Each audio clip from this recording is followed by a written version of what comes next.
Good morning. Class 11th biology की कक्षा में आप सभी का स्वागत है। बच्चों, क्लास 11th में सेकंड चैप्टर जीव जगत का वर्गीकरण बायोलॉजिकल क्लासिफिकेशन के बारे में आपको पढ़ाया जा चुका है, जिसके अंतर्गत हमने आपको क्लासिफिकेशन की विधियों से अवगत करा दिया है। इसके अलावा व्हिटेकर का 5 जगत वर्गीकरण भी बताया है। जगत मोनेरा के बारे में पढ़ा चुके हैं। जगत मोनेरा के बाद साइनोबैक्टीरिया या नीली हरी शैवाल के बारे में आपको बताया जा चुका है। इसके बाद जगत प्रोटिस्टा के बारे में आपको समझाया था। प्रोटिस्टा के बाद फिर आपको और कई सारी चीज़ें, जिसमें फंजाई के बारे में, वायरस के बारे में, वायराइड्स के बारे में, प्रियॉन्स के बारे में और लाइकेन के बारे में समझाया जा चुका है।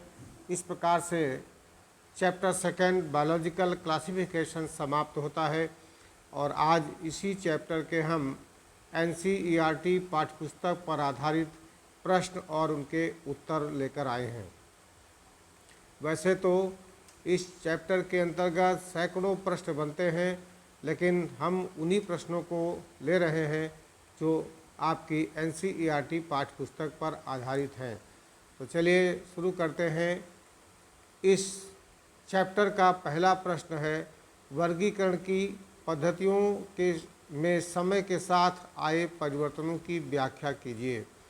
आपने वर्गीकरण पढ़ रखा है, क्लासिफिकेशन सिस्टम को भी आपने पढ़ा है और इसमें जाना था कि जीवों को उनके लक्षणों की असमानता और समानता के आधार पर समूह और उपसमूहों में व्यवस्थित किया गया है।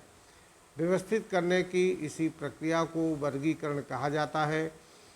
जो प्रारंभिक वर्गीकरण की पद्धतियां थी वो कृत्रिम थी। इसके पश्चात अब प्राकृतिक और जातीय वृत्तीय वर्गीकरण पद्धतियों का विकास हुआ है। इनको भी संक्षिप्त में जान लीजिए। प्राकृतिक वर्गीकरण पद्धति यानी नेचुरल क्लासिफिकेशन सिस्टम क्या है? तो बच्चों, प्राकृतिक वर्गीकरण पद्धति में पौधों के संपूर्ण प्राकृतिक लक्षणों को ध्यान में रखकर उनका वर्गीकरण किया जाता है। पौधों की समानता निश्चित करने के लिए उनके सभी लक्षणों, विशेषतया पुष्प के लक्षणों का अध्ययन किया जाता है। इसके अतिरिक्त पौधों की आंतरिक संरचना जैसे शारीरिकी, भ्रूणकी एवं फाइटोकेमिस्ट्री आदि को भी वर्गीकरण करने में सहायक माना जाता है। आवृत बीजों का प्राकृतिक लक्षणों पर आधारित वर्गीकरण जॉर्ज बेंथम और जोसेफ डाल्टन हुकर ने सम्मिलित रूप से प्रस्तुत किया था, जिसे उन्होंने मोनेरा जेनेरा प्लांटेरम नामक पुस्तक में प्रकाशित किया था। यह वर्गीकरण प्रैक्टिकल कार्यों के लिए अत्यंत सरल और प्रचलित है। इस तरह से नेचुरल क्लासिफिकेशन सिस्टम, जिसे बेंथम और हुकर ने दिया था, वो काफ़ी महत्वपूर्ण है। दूसरी पद्धति आई आर्टिफिशियल सिस्टम क्लासिफिकेशन सिस्टम यानी कृत्रिम वर्गीकरण पद्धति। कृत्रिम वर्गीकरण में वर्धी लक्षणों यानी वेजिटेटिव कैरेक्टर्स या एंडोशियम के आधार पर पुष्पी पौधों का वर्गीकरण किया गया। कैरोलस लिनियस ने पुमंग के आधार पर वर्गीकरण प्रस्तुत किया था। पुमंग आप जानते हैं, पुष्प के जन्नांग में से नर जन्नांग होता है, जिसे एंडोशियम कहा जाता है, और ये स्टमन से मिलकर बना होता है। Means group of stamen is known as androecium. तो ये कृत्रिम वर्गीकरण पद्धति जिसे लिनियस ने दिया था, ये पुमंग के आधार पर दिया गया था। उन्होंने कृत्रिम लक्षणों के आधार पर किए गए वर्गीकरण में जिन पौधों के समान लक्षण थे उन्हें एक ही समूह में रखा गया था। यह वर्गीकरण दृष्टि से सही नहीं था। इस वर्गीकरण का प्रयोग आजकल नहीं किया जाता है। फिर तीसरी पद्धति आई जाति वृत्तीय वर्गीकरण पद्धति, इसे हम फाइलोजेनेटिक क्लासिफिकेशन सिस्टम कहते हैं। इस प्रकार के वर्गीकरण में पौधों को उनके विकास और आनुवांशिक लक्षणों को ध्यान में रखकर वर्गीकृत किया गया है, जिससे उनके वंशानुक्रम का ज्ञान हो।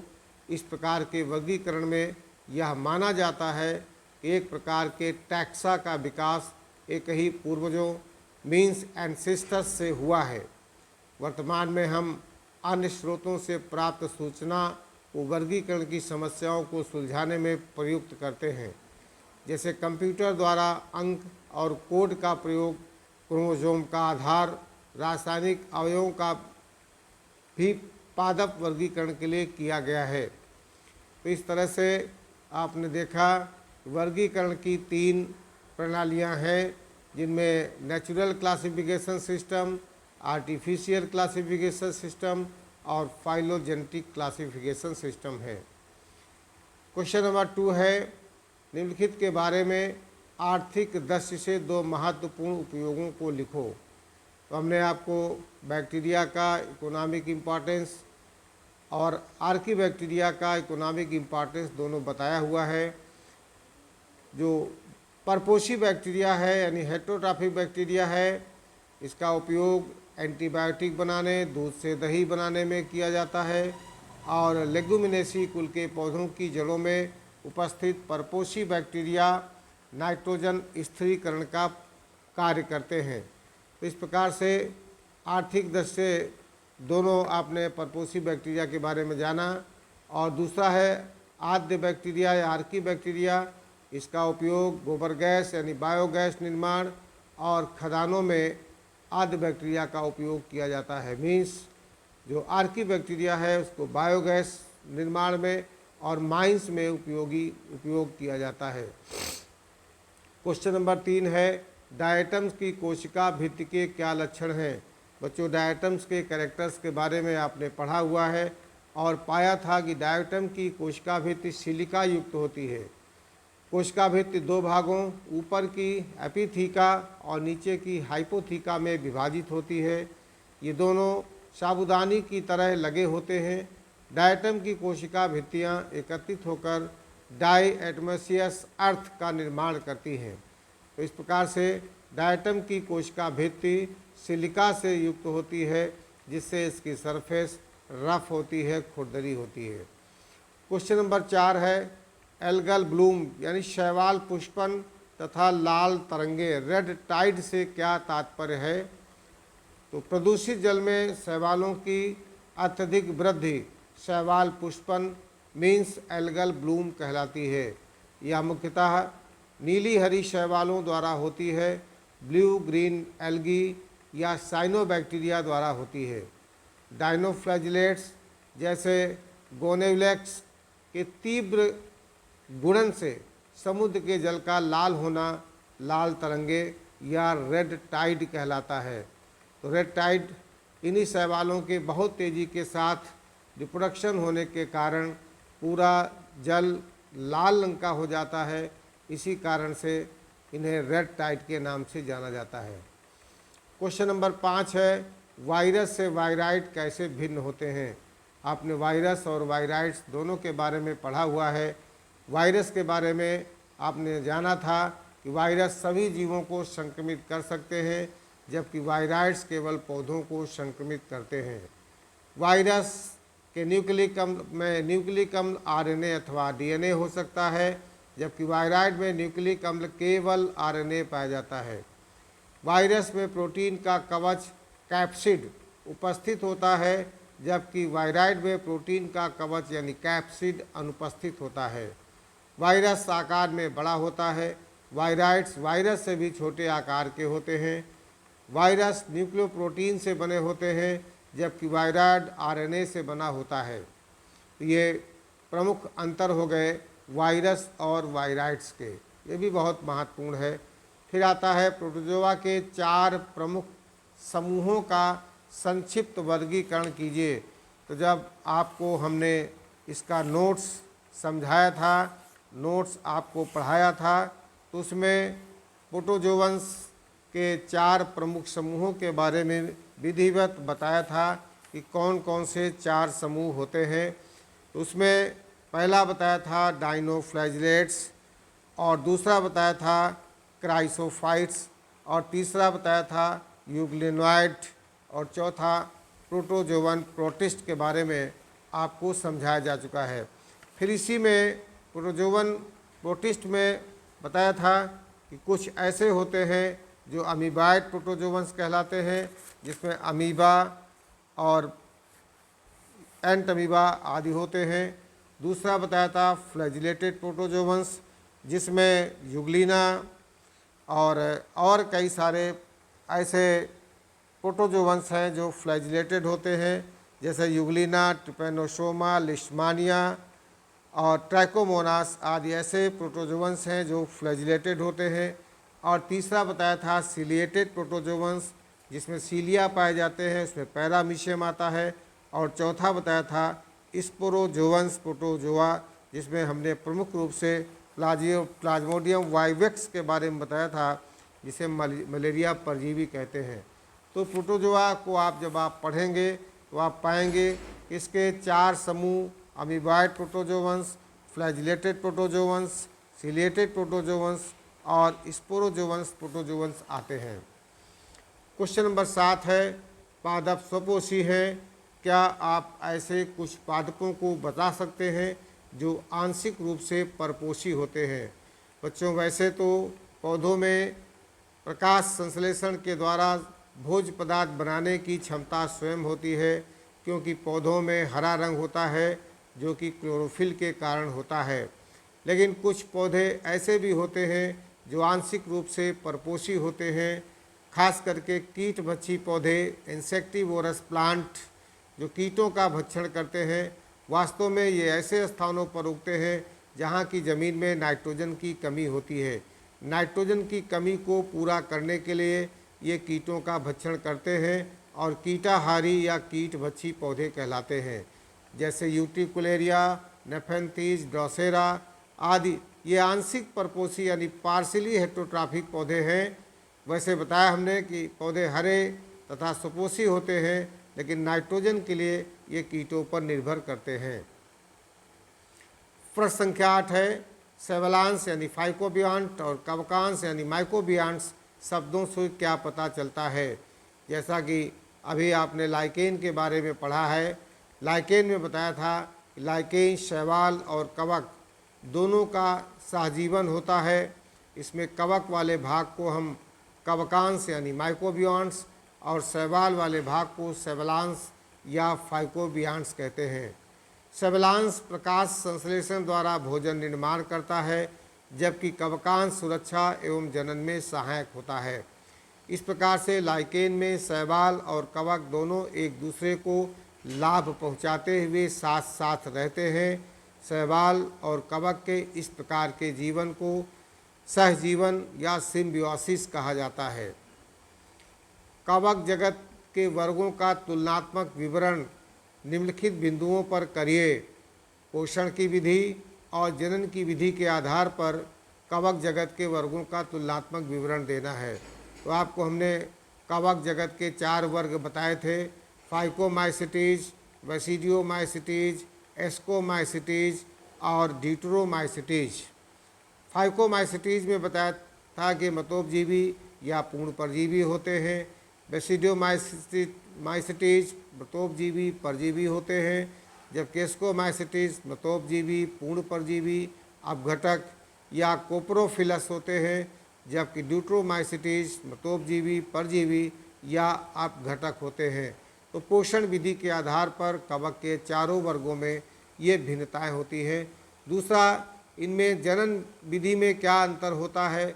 तो फाइकोमाइसिटीज में जनन अलैंगिक जूस्पोर या एप्लोनोस्पोर द्वारा होता है, जबकि लैंगिक जनन गैमिटेंजियल कांटेक्ट या गैमिटेंजियल कॉपुलेशन द्वारा होता है। बेसिडियोमाइसिटीज में अलैंगिक स्पोर नहीं बनते हैं। लैंगिक जनन प्लाज्मोगैमी द्वारा होता है, जिसमें बेसिडिया पर बाह्य रूप में बेसिडियोस्पोर्स बनते हैं। और तीसरा, एस्कोमाइसिटीज में अलैंगिक जनन कोनिडिया द्वारा होता है तथा लैंगिक जनन एसाई के अंदर बनने वाले एस्कोस्पोर्स द्वारा होता है, जबकि ड्यूट्रोमाइसिट्स में अलैंगिक जनन मुख्य रूप से पाया जाता है या कोनिडिया द्वारा होता है। लैंगिक जनन इनमें नहीं होता। इसलिए ड्यूट्रोमाइसिटीज को हम फंजाई इम्परफेक्टाई के नाम से जानते हैं। तो कवक के चारों वर्गों में फाइकोमाइसिटीज, बेसिडियोमाइसिटीज, एस्कोमाइसिटीज और ड्यूट्रोमाइसिटीज में पोषण विधि में क्या अंतर है और उनके जनन में क्या अंतर है आपने समझ लिया। इसके बाद प्रश्न संख्या 10 है, यूग्लिनॉइड के विशिष्ट चारित्रिक लक्षण कौन से होते हैं। अब इस प्रश्न में इसको आपने यूग्लिना में आपने पढ़ा है, यूग्लिनॉइड में होता है। तो प्रश्न संख्या 10 में जिसमें यूग्लिनॉइड के विशिष्ट चारित्रिक लक्षणों के बारे में पूछा गया है, तो आपने यूग्लिना के बारे में पढ़ रखा है। ये अधिकांश स्वच्छ जलीय जीव हैं जो स्थिर जल में पाए जाते हैं। इनमें कोशिका भित्ति के स्थान पर प्रोटीन युक्त पदार्थ पेलिकल की परत होती है। इसमें 2 कशाभ होते हैं। सूर्य के प्रकाश की उपस्थिति में ये प्रकाश संश्लेषी होते हैं और अनुपस्थिति में ये सूक्ष्म जीवों का शिकार करते हैं। इसलिए यूग्लिना को जंतु और पादप दोनों के बीच की कड़ी कहा जाता है। Euglena is a connecting link between plant and animals.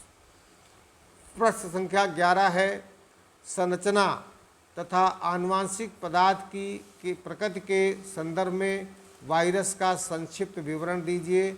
Virus से होने वाले 4 रोगों के नाम भी लिखिए। इस तरह से इस प्रश्न का जवाब आप वायरस की संरचना में पढ़ चुके हैं। वायरस के सजीव और निर्जीवों के लक्षण भी आपने विधिवत पढ़ा हुआ है। वायरस में बताया था कि 2 प्रकार के पदार्थ प्रोटीन और न्यूक्लिक अम्ल के बने होते हैं। प्रोटीन का खोल जो न्यूक्लिक एसिड को चारों ओर से घेरे रहता है कैप्सिड कहलाता है। प्रत्येक कैप्सिड छोटी छोटी इकाइयाँ जिन्हें हम कैप्सोमियर्स कहते हैं उनसे मिलकर बना होता है। यही कैप्सोमियर्स न्यूक्लिक एसिड कोर के चारों ओर एक ज्यामितीय रूप यानी ज्योमेट्रिकल फैशन में लगे होते हैं। न्यूक्लिक अम्ल या तो आरएनए या डीएनए के रूप में होता है। पौधों और कुछ जंतुओं के वायरस का न्यूक्लिक अम्ल आरएनए होता है, जबकि अन्य जंतु वायरस में यह डीएनए यानी डीऑक्सीराइबोन्यूक्लिक होता है। इसका मतलब हुआ जंतुओं का न्यूक्लिक एसिड डीएनए होता है, जबकि पादपों का nucleic acid RNA ribonucleic acid होता है। वायरस का संक्रमण करने वाला भाग आनुवांशिक पदार्थ यही जेनेटिक मटेरियल डीएनए अथवा आरएनए होता है। वायरस आनुवांशिक पदार्थ कई प्रकार का होता है। एक होता है डीएनए सिंगल स्ट्रैंडेड जैसे कॉलीफेज 5-174। दूसरा आरएनए सिंगल स्ट्रैंडेड जैसे कि TMV tobacco mosaic virus, polio virus और खुरपका मुंहपका वायरस जो जानवरों में बीमारी करता है, तथा रेट्रोवायरस ये आरएनए सिंगल स्ट्रैंड वाले होते हैं। दूसरा डबल स्ट्रैंडेड डीएनए द्विरज्जुकी डीएनए वाला जैसे T2, T4, herpes virus, hepatitis B और बैक्टीरियोफेज ये डबल स्ट्रैंडेड डीएनए वाले होते हैं। और चौथा आरएनए डबल स्ट्रैंडेड वायरस जैसे रियो वायरस और ट्यूमर वायरस ये डबल स्ट्रैंडेड आरएनए वाले वायरस होते हैं। अब वायरस से होने वाले रोग, कई सारे रोग वायरस से होते हैं जिनके बारे में आप जान चुके हैं, जैसे bird flu, dengue, AIDS, A I D S, acquired immuno deficiency syndrome के नाम से कहा जाता है। सार्स, पोटैटो मोज़ेक आदि वायरस से होने वाली बीमारियां हैं। इसके अलावा कोविड-19 जो हाल ही में आप इसको देख रहे हैं, कोरोना वायरस से होने वाली बीमारी है जो कि संचारी रोग के अंतर्गत आता है। एक व्यक्ति से दूसरे व्यक्ति में बड़ी तेज़ी के साथ फैलता है। फिर लास्ट प्रश्न है, अपनी कक्षा में इस शीर्षक क्या वायरस सजीव है अथवा निर्जीव पर चर्चा करें। तो हमने आपको वायरस के सजीवों और निर्जीवों जैसे लक्षणों के बारे में अवगत कराया हुआ है। सजीव जैसे लक्षण कौन से होते हैं और निर्जीव जैसे लक्षण कौन से होते हैं। क्योंकि वायरस में सजीव और निर्जीवों के दोनों प्रकार के लक्षण होते हैं, इसलिए वायरस को सजीव और निर्जीवों के बीच की कड़ी कहा जाता है, connecting link between living and non living. Virus के सजीव लक्षणों की बात करें तो वायरस सजीव पोषक कोशिका के संपर्क में आकर ही जनन प्रारंभ करता है। वायरस पर ताप, रासायनिक पदार्थ, विकिरण आदि का प्रभाव भी पड़ता है। वायरस अपनी क्षमता अनुसार स्वाभाविक रूप से वृद्धि करते हैं। इनका संवर्धन केवल जीवित कोशिकाओं में होता है। इसके लिए वायरस परपोषी कोशिका का उपयोग करते हैं। सजीव पोषक कोशिका के संपर्क में आकर ही ये जनन करते हैं। सजीव कोशिका में के समान जीन उत्परिवर्तन की क्षमता होती है, अर्थात उत्परिवर्ती होते हैं। और इसी प्रकार वायरस में आनुवांशिक पदार्थ की पुनरावृत्ति यानी रेप्लिकेशन ऑफ जेनेटिक मटेरियल होती है। इन लक्षणों के आधार पर ये कहा जा सकता है कि वायरस सजीवों जैसा होता है।